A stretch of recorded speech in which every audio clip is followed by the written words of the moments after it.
What's right before your eyes, the one who's gonna fill all those lonely nights. Are you looking just like me? Or you blinded by your big dreams? Are you a rock star in the shower?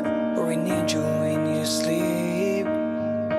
Do you like the sunrise? Hey guys, what's going on? Close Connection and Embrace the Power Production with me and my man Mike G down in the Rack Studio in Tampa. How you doing, AJ? How are you doing, my man?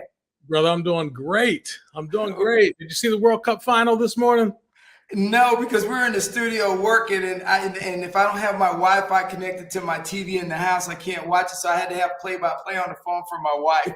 Oh, man. Hey, so what really happened? So at the end, did my man Messi get his ring? Do you really want me to tell you?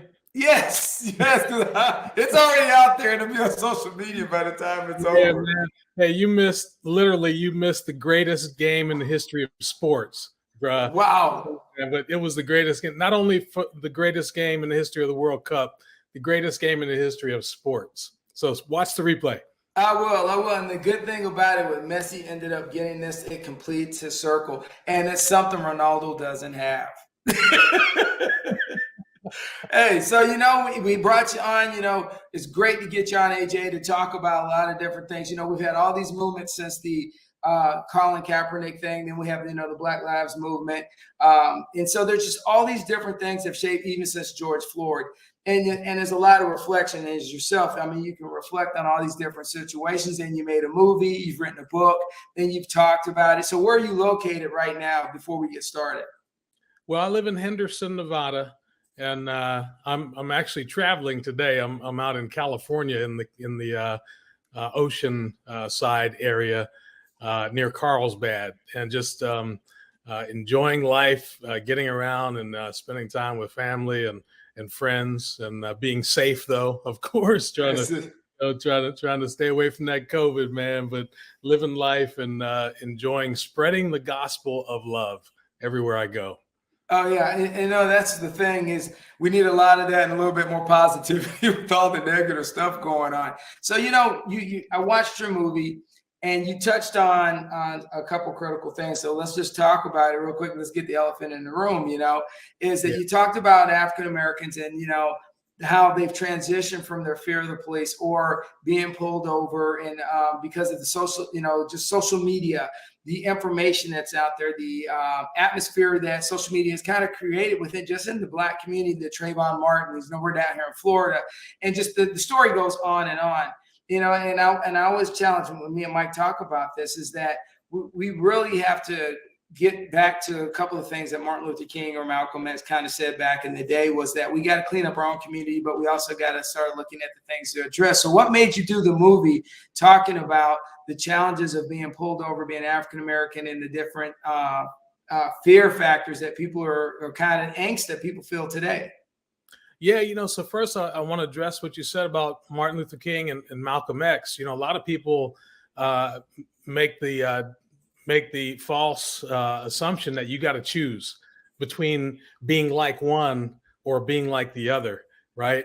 And towards the end of their lives, they started to become a little more like each other. And I think we got to bring it, man. We got to bring all the love that we can muster, but we also got to stand up tall, and we got to fight back. I'm not saying, throw hands or do anything to hurt somebody. What I'm saying is we got to stand tall and stand strong.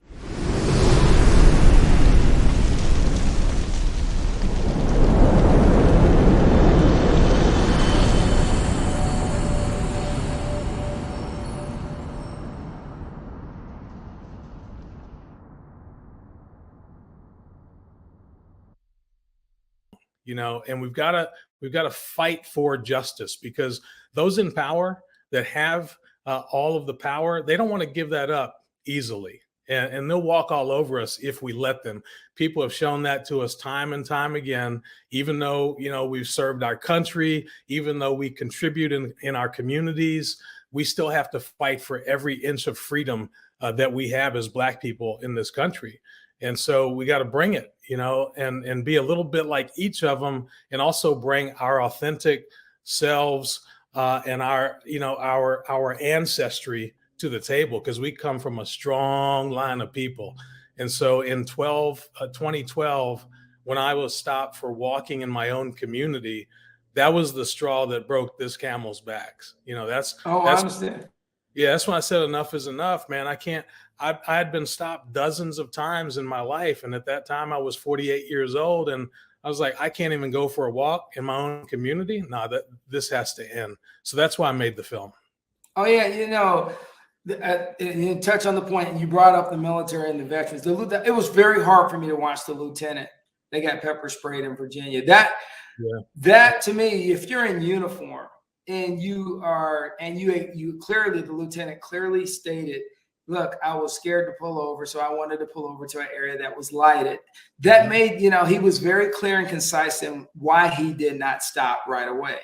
Yeah. And just how it escalated. It's sad, you know, the fact that you're in uniform and you're being disrespected, you know.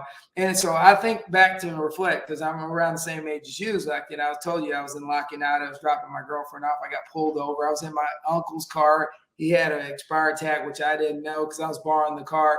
And then when they pulled me over, the guy's like, hey, you know, I was like, one, not my car. Two, I go to college in Georgia. Three, I have no idea what you're talking about. I'm a junior in college.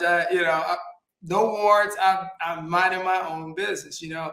And the fact that the interrogation that I went to and the humiliation of being sat on the curb right there in front of my girlfriend and being humiliated, it made me reflect on a lot of things. But it made me realize that, you know, a lot of Nelson Mandela is that you can't exercise your rights unless you understand your rights. And so I think it from an educational standpoint, and Malcolm X clearly said this back in the day, is that we got to, after he came back from Mecca, he said, we got to start cleaning up our own neighborhoods. We got to start educating our own children. And sadly, in 1967, they passed the welfare bill.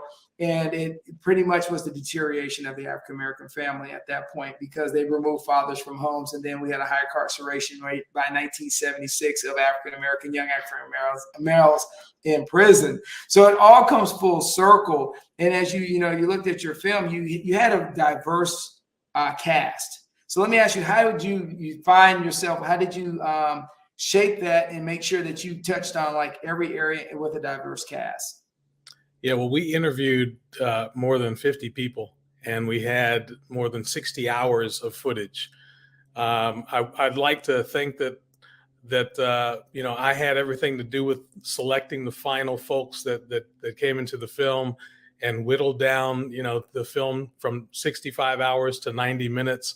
But there was a combination of an extraordinarily good team of people that I worked with and divine intervention. There's no other way to put it, because the final product that we came up with on a $60,000 cash budget and a lot of favors thrown up on top of that turned out to be a film that if HBO had made it, they would have spent $2 million and it still wouldn't have been as powerful. These folks in this film, some of them I knew, and some of them I met along the journey between 2012 and 2017 when the film came out. And some of the connections we made were just miraculous. You know, one of my associates found a link to the story about Andrew and Jamel, the two people in my film, where Andrew's the cop and Jamel got framed by Andrew, sent Jamel to prison. And then when they found out that Andrew had done wrong, they let Jamel out and put Andrew in prison. And then when they're both out, they became best friends, like brothers, and they still are to this day. You know, I couldn't have dreamed that up. And so we found them while on a plane, and I spent about 30 minutes trying to track them down on the plane using the Wi-Fi on the plane and email, and got through to them. And we were able to scrape together some pennies and dimes to fly out to see them several months later to come up with what was the perfect ending to this film. So if anyone out there hasn't seen it, they really need to watch it, because just looking at the title, Walking While Black, Love is the Answer. You know, a lot of people might think, oh yeah, you know, I've been there, I've seen, you know, that happen. I know about what's going on, but nah, you don't know until you see this film, because it comes at the issue from a 360-degree angle. We've got cops, We've got people who have spent time in prison. We've got other people from all walks of life in this thing. And it really just, every time I watch it to this day, after seeing it literally hundreds of times, I still learn something new every single time. Well, authenticity matters, and you talked about your budget, and if HBO or Showtime had the budget, it'd be a lot. The authenticity of the short film, the authenticity of the independent directors, and is growing. And what do you think is that independent films are becoming more and more prevalent? Is it because we have access to social media, or is it that we're able to see things and we have the phone, the weapon of choice, to be able to correlate our experiences real time? So what's your thoughts on that, AJ? Yeah, when you've got phones now that shoot in 4K and 8K in some instances, you can come up with some pretty dynamic shots, but you've also got to have the technical expertise. And we fortunately had some really good people doing the shooting and editing and all that stuff. And we spent just many, many hours, thousands of hours poring over every second of all the information. So, it takes a combination of things, but media has definitely been democratized. We've got access to incredible equipment at very low cost these days. And social media has just changed everything. It's changed literally everything about production. Oh, no. And it's reshaping the world. So as you look at this, what platform were you, what audience? Okay, so first let me ask this before I go any further, is how did you decide to get on this project and get it funded and do it? Or did you just have a moment you said, okay, this is something I need to do and I got to figure out how to get it done? So because I know for a fact when it comes to funding, budget, getting people together, me and Mike G, we go through it on a regular basis with this production because we have a team that everybody understand we got somebody behind us. It's just not me and Mike G. We get things done to get it marketed. So how were you able to get financing and then decide, this is how I got to put the team together? Because that's not easy, man. It's not. No, it is not. And, back in summer of 2012, when I first started on this journey, really nobody wanted to hear anything about this. It wasn't in the news every single day. And it wasn't like people were lining up in the Black community saying, hey, we gotta stop this. Because quite frankly, the most pushback I got in the beginning were from Black professionals who didn't want to put their neck on the line. Attorneys and business leaders and others who literally told me, man, I feel for you. And that's happened to me, but I don't want to lose my business over this, Wow. Dude, so it was not easy, man. We struggled for 2.5 years until September of 2014, when I actually had an epiphany, a life change. I was over in Hawaii. I just finished a 50-state golf trip. And I did that trip not just for, it wasn't a boondoggle, man. Don't get me wrong. No, I didn't look. Hey, I love golf, so I'm just like me and Mike both play. I'm like, yeah, okay. Hey, as far as I'm concerned, as long as you're on a PGA course now and then, just like check. Right. So yeah, I do love golf, and I've done a lot of golf writing and so forth. But it was a time in my life after going through that experience and then fighting with the police department in Howard County, Maryland for months and months and months saying, I just want an apology, dude. That's all I want. Just admit that you were wrong and then pledge to do something better and let's move on. And they refused to do that. And not only did they refuse to do that, but when I got into internal affairs and with the NAACP and with the Human Rights Commission in Howard County, I started to get followed and stopped practically every time I got in the car. And when they started to follow and stop my wife as well, and when I started to get death threats, that's when I became concerned. And so I say, you know what? If y'all are going to come after me like this, then I'm just going to go and do what I do. I'm in the media. I'm just going to tell the story, and you can do whatever you want. And so I started to work on that project. And I couldn't get the support for 2.5 years. I fought and couldn't get anywhere. And part of it was that I think spiritually, what I wanted to do was not in line with what was inside me. I wanted to make a film that was just going to get everybody fired. I Oh, you was want sick and to tired. expose people. Yeah, man, I was angry. I was upset. I was frustrated. I just wanted to get everybody fired. I wanted to burn the whole place down, not literally, I just wanted the Oh yeah. system to be torched, right? And so I tried to make that film, and God wouldn't let me make that film. And so in the waters of Kailua Beach, 2.5 years after that, I had decided to go on this golf trip just to clear my mind, just to say, you know what, I'm going to take my life back. I haven't been doing the things I like to do. I've been sitting here in my house and just really upset and depressed and dealing with things that at the time I didn't know I was dealing with PTSD because I had yet to be diagnosed by the VA. I wasn't diagnosed with that until 2018. And so I'd been carrying around a lot of pain, a lot of hurt from my days in the military and just in life. And so this all built up. And so I think that the universe was telling me, nah, you gotta do something that will sit well within your spirit when you make this film. And so in those waters of Kailua Beach, I heard in my spirit, like it was you talking to me, AJ, if you want to make a film, if you want to make a difference, you got to do it with love. Remember the last words of your brother when he passed away, love is the answer. And even though they're your enemy, you got to love them to life. And you need to do that in the film. And when I did that, everything changed. That's when the money started to come. That's when the interviews started to happen. That's when Chief Melvin Russell of the Baltimore PD said, AJ, I can get down with that. I'm in. And he's been with me ever since, every single day. Hey, so that's what the crux is. And I'm gonna tell you, faith. A lot of people get upset. I'm a faith guy, man, and I totally believe that there's moments where God says, here's how you got to work this plan.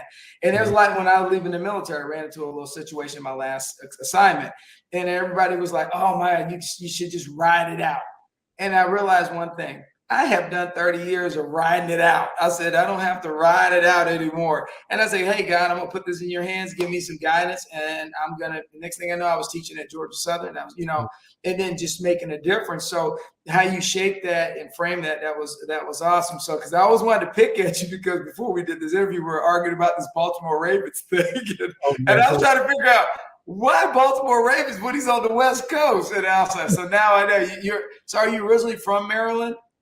Yeah, I was born in D.C. I'm a fifth-generation Washingtonian, but when I was 5 years old, my mom wanted to move out to the suburbs. So my dad built her a house in the Lanham area, and we were Redskins fans up until Dan Snyder bought the team, and then I was like, I can't get down with that anymore. This guy's crazy. And so when the Ravens came to town, I wound up doing some work with them. And I really liked the guys that were on the team and in the office, and the chaplain, Rod Hairston, very, very cool dude. And so we just all got along, and I started to root for the team. And I've been a diehard Ravens fan ever since. That's right. Well, you had to get out of DC anyway. No representation without taxation, without representation. Hey, just show up, vote, and you don't get that day. It is what it is. Yep. No. All right. So now that you're out, now that you've done the film, so what projects, what do you think you're trying to frame the future? What do you see yourself doing now? Well, people ask me, what would I do if I won the lottery and won $1 billion, right? I'd be doing the same thing I'm doing now, just with a lot more money. We went from making this film to writing the book. We've got a 482-page book called Love is the Answer, where about half of it is my writing, and the other half I actually had contributors from all walks of life come in and tell their stories, about what love means to them and their interactions with police. And I've got police in there who have talked about their interactions with the public. And so the film and the book then birthed the movement, the Love is the Answer movement. And we're operating in all 50 states. We're operating in several countries now. And our goal with a 30-year business plan that began in 2012, we're going into year 11. Our goal is to educate 100 million people around the world on the Love is the Answer principles and get them to put those principles into action in their community. And this love thing that we're talking about is not the soft, mushy feeling that people think about, right? It's 4 action steps. The L stands for learn about people. And then the O, open your heart to their needs. The V is volunteer yourself to be part of the solution in their life. And the E is to empower others. And I guarantee everyone I meet, if you put those 4 steps into action with every interaction with every human being you come across, life will get better for you, for them, for the community, for the nation, and for the world. And we aim to prove that over the next 20 years. Oh, I love that, man. I love that. Yeah, and as you just broke that down, I love the way you broke that down. As you've now looked at the last 10 years, and let's just say I roll it back maybe from Brock to now. And we looked at it, seems like we've regressed as a society. And my biggest issue, and I want to touch on this before we get out of here, is that I'm trying to pull something together to try to work towards stopping Black on Black crime. Young African-American males taking each other's life. And I love one of the things in your movie that one of the officers said, the one white officer said, when he said that we're supposed to respect people, and we're supposed to love people, and we need to bring that together. I think in the African-American community, we kind of got to get back to a few of the basics of not taking advantage of people in our own community, but actually, and the reason I think Malcolm X has gone to this day is because he started saying it's time for us to actually take care of business in our own community, clean it up, remove elements that are destroying our communities, and be a part of our society, to be be a force multiplier, as in a life taker. And so what's your take right now with the hive? Saw it just on the East Coast the other day in New York, or I think it was New Jersey, where the young boys just went in there and shot each other. I mean, it just tore my heart up. I mean, what is it going to take for us to fix what we got to do? It sounds simple, but we got to learn how to love each other, and it comes back to the fact that most people aren't taught how to love themselves. They're not taught how to love their neighbor. We're just left to ourselves. Like parents are kind of left to themselves to figure out, how do I raise this newborn baby that just came into my life, right? Parents don't go through many classes on that. We just deal with it, right? Now we might YouTube it, I guess is what they do today. But people aren't taught how to love either. Have you ever, I know you're an educated man, have you ever had a class, I'm talking about a semester-long class, on how to love? No. I mean, you learn it.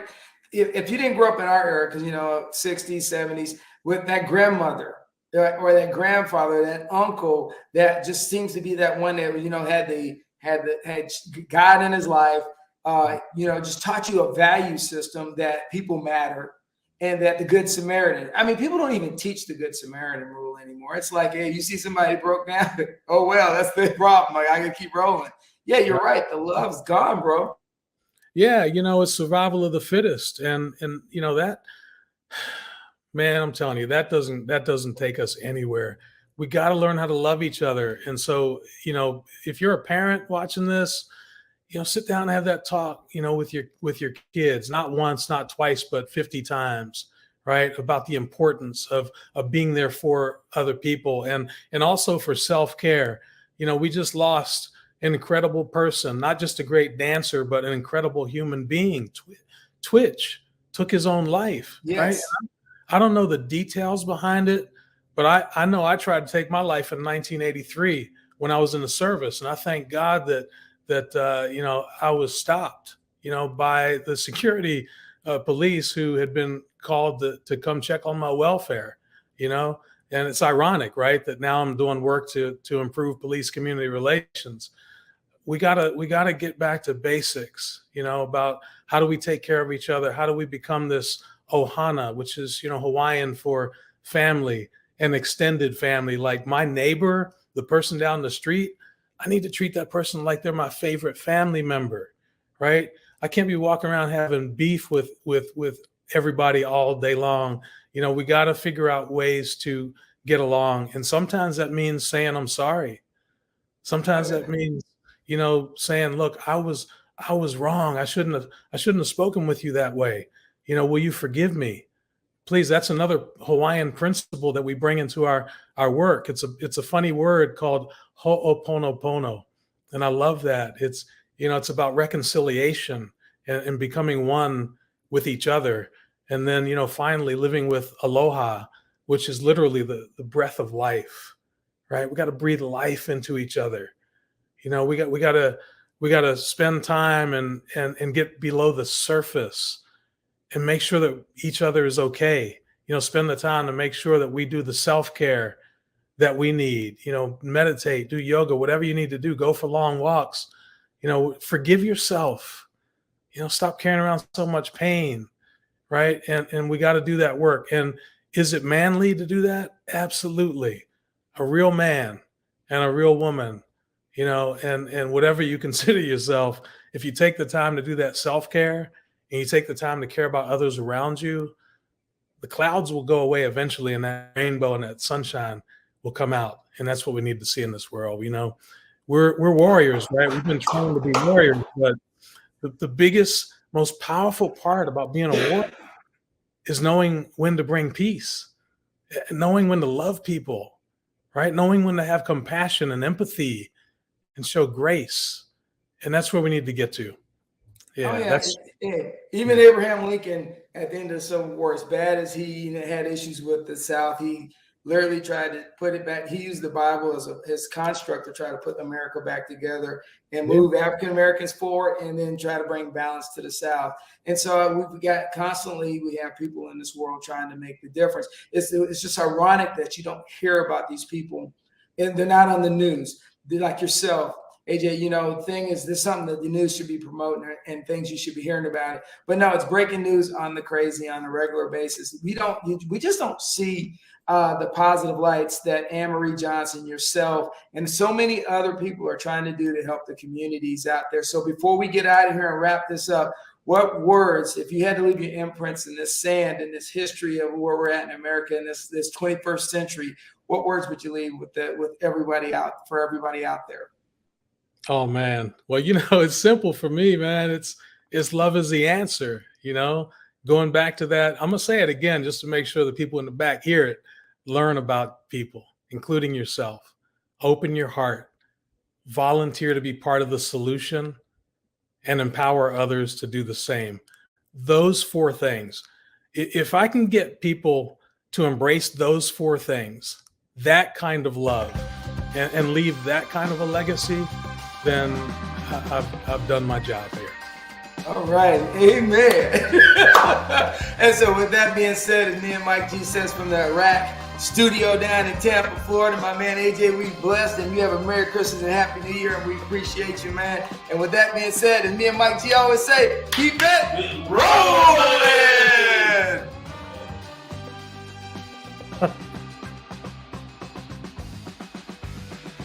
What's right before your eyes, the one who's gonna feel all those lonely nights. Are you looking just like me? Welcome. Oh, Mike, I had to get my little squirrel on, man, because I was all into or we need you when that. you Everybody has sleep. post-traumatic stress. It depends on what area you come from. And some people take medication, some A little crazy.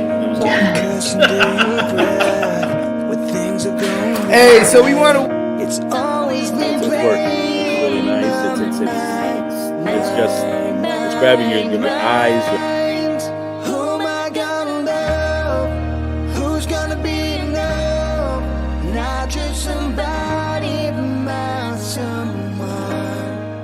Who's gonna be the first to take me at my worst and make me